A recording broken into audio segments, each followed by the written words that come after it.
এটা তুমি কি করলা? আমি তোমার সামনে বসে রয়েছি, তুমি আমার প্লেটে মাছের মাথাটা না দিয়া তোমার বাপের প্লেটে দিলা, এটা কি কাম করলা?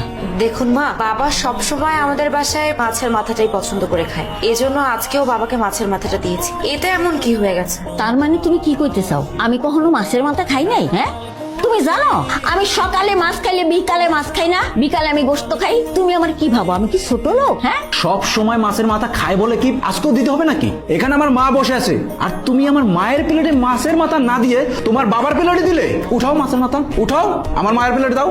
শোনো না, আজকে তো মাছের মাথাটা দেওয়া হয়ে গেছে, প্লেট থেকে উঠিয়ে মাকে দিয়ে ব্যাপারটা কেমন দেখায় না, তাও আবার বাবার সামনে দিয়ে। এরপর যেদিন মাছ আনা হবে মাথাটা মাকেই খেতে দিন। কেন উঠানো যাবে না কেন? তুমি যেই হাত দিয়ে তোমার বাপের প্লেটে মাছের মাথাটা দিছো, তুমি সেই হাত দিয়ে উঠে আমার প্লেটে দিবা? মারে, মাছের মাথাটা তো শাশুড়ি খেতে, আমি তো সবসময় খাই। বেআই নিন, আপনি মাছের মাথাটা খান, মজা করে খান। আচ্ছা আমি বাবা তুমি খাবা না? কোথায় যাচ্ছ? মারে, আমার পেট ভরে গেছে, এই ভরা পেটে তো আর খাওয়া যায় না। হ্যাঁ, তুই সময় মতো খেয়ে নিস। হ্যাঁ, হলো তো আপনাদের শান্তি। আপনারা যা শুরু করেছেন তা কিন্তু একেবারে দেখার মতো না।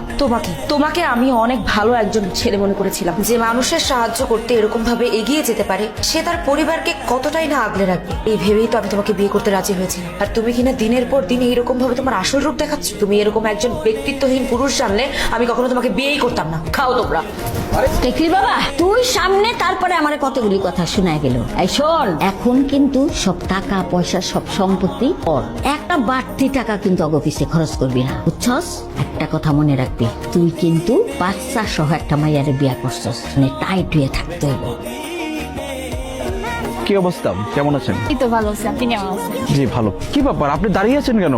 স্যার আমি কি করবো স্যার? তাহলে অফিসে যাবেন, অফিসে তো কাজ আছে। ঠিক আছে স্যার, আসসালামু আলাইকুম স্যার। আর শুনুন, দেখুন আমার কথা কেউ যদি জিজ্ঞাসা করে বলবেন স্যার একটা স্পেশাল মিটিং আছে। জি স্যার। আর আমার বাসা থেকে যদি কেউ ফোন করে বলবেন বিদেশ থেকে বায়ার আসছে, তার সাথে মিটিং করতেছে। জি স্যার।